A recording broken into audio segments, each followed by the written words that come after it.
Strawberry Story Time! Hi everyone, welcome back to Strawberry Story Time. Are you ready for a story? Well, today I've got a beautiful story for you. It's called When Siggy Met Phyllis, and it's written and illustrated by Brian Fredrick. It's a beautiful story about when a little puppy called Siggy met a little girl called Phyllis. Shall we go and find out when they met? Come on. When Siggy Met Phyllis. "Puppy 3, said Miss Beaton, "are you still not going to play with the others?" The tiny dachshund turned to look at the lady who was speaking. He tilted his little head to one side. He didn't know how he felt about her. She was the one who brought him food and cared for him, so he quite liked her. But she was also the one who took his mummy away in the morning and only brought her back in the evening, and he didn't like that. Not at all.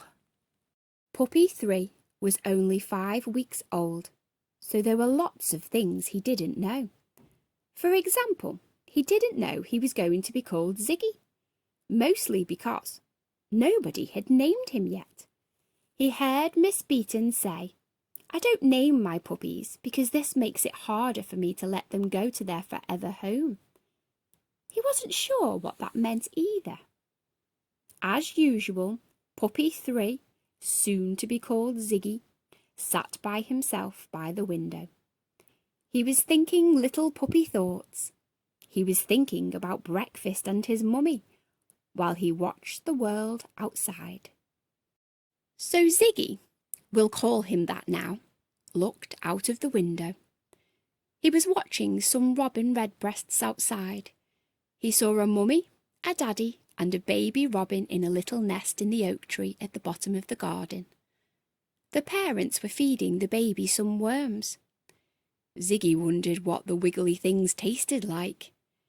He kept watching, and around him all his own baby brothers and sisters were playing a game they called Rough and Tumble.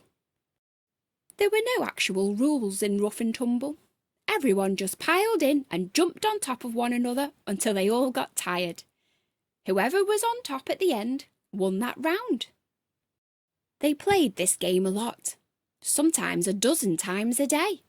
Then their mummy was brought back by Mrs. Beaton, and the puppies used the last of their energy in excited delight and a quick feed before they all slept deeply and dreamed sweetly.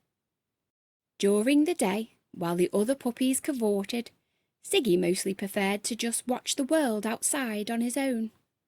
He was a thoughtful little puppy. What he didn't know was that the world outside was about to visit him inside and change his world forever. If he hadn't have been so interested in the robins outside, he would have heard Miss Beaton go into the hallway. He would have heard the doorbell that called her to the door. He would have heard people, 2 adults and a little girl, say that they had come to look at the puppies. Siggy didn't even know he was called Siggy yet, and he certainly didn't know anything about what was about to happen next. But when the door opened that morning, he would remember what happened next for the rest of his life. When the door did open, this time Siggy heard it, and he looked around. He saw Miss Beaton, but he was especially interested in the man and lady and little girl that walked into the room behind her. Siggy thought they looked nice, and he was fascinated by the child's bright red dress. "Where's the proud mother?" asked the man. "Oh, Gladys," replied Miss Beaton. "I take her to another part of the house during the day. She doesn't like people handling her babies, and when Gladys gets upset, all the puppies do too. I like everything to be happy and calm with my little sausages when people come to look at them." The adults began to speak amongst themselves, and Siggy lost track of the conversation. The girl gazed at the puppies, watching them playing, without looking at Siggy. So after a little while, Siggy lost interest and started to watch the robins again. The child continued to peer at all the tumbling dachshund puppies, her face a happy mix of delight and concentration. She giggled and jiggled from one foot to the other, with a huge smile. Then all at once she turned her head to look at Siggy, and she never looked away. The little girl stopped jiggling and stood still. She tugged her mummy's arm and spoke eagerly to her parents, pointing at Siggy. Then the adults spoke to each other, and they nodded and smiled. The girl bounded over to Siggy. He looked timidly at her as she bent down to pick him up. Siggy felt a small pair of warm hands take hold of him gently, and then the little girl was scooping him up. The little girl looked into his tiny face and said, "Hello, little puppy." Siggy looked back into her eyes, and he felt something very strange, a kind of sweet confusion and a feeling of belonging that he had only felt before when he saw his mummy. He didn't know what this was. Like I said, there were a lot of things he didn't know, but he knew that he liked the feeling. His big blue eyes gazed up at the girl's face above him. Siggy had just fallen in love. "Is that the one, Phyllis?" asked the lady. "Do you like him?" "What's his name?" asked the man. "That's Puppy 3, replied Mrs. Beeton. "I never name them, or it breaks my heart to let them go." She smiled sadly and then added, "And it only confuses them if they have a name and then their forever owner changes it." "I think we should call him Sigmund," said the lady. "What do you think, Phyllis?" The little girl said, "Sigmund." She found Sigmund difficult to say. Her parents laughed. "Not Zygmunt, Phyllis, Sigmund," her daddy replied. "I like it." "I know, Phyllis. What about Ziggy?" said her mum. "Can you say Ziggy?" "Ziggy," said Phyllis, delightedly. She looked at the little dachshund. "Hello, Ziggy," she said softly. Ziggy looked back at the girl, and he saw himself reflected in her big green eyes. If he had been able to explain, he'd have said that those eyes were filled with love. His own eyes were filled with love too. "I'm Phyllis," said the little girl.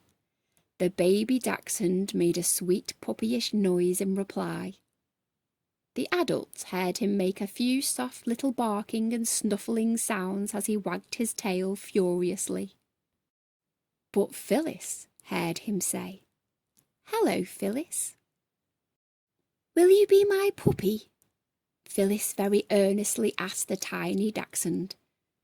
Siggy looked deep into her eyes and seemed to nod his little head as he made another puppy sound. "Yes," he said. Phyllis heard him perfectly. "He said yes, Mummy. He said yes." Phyllis cooed and hugged the puppy close.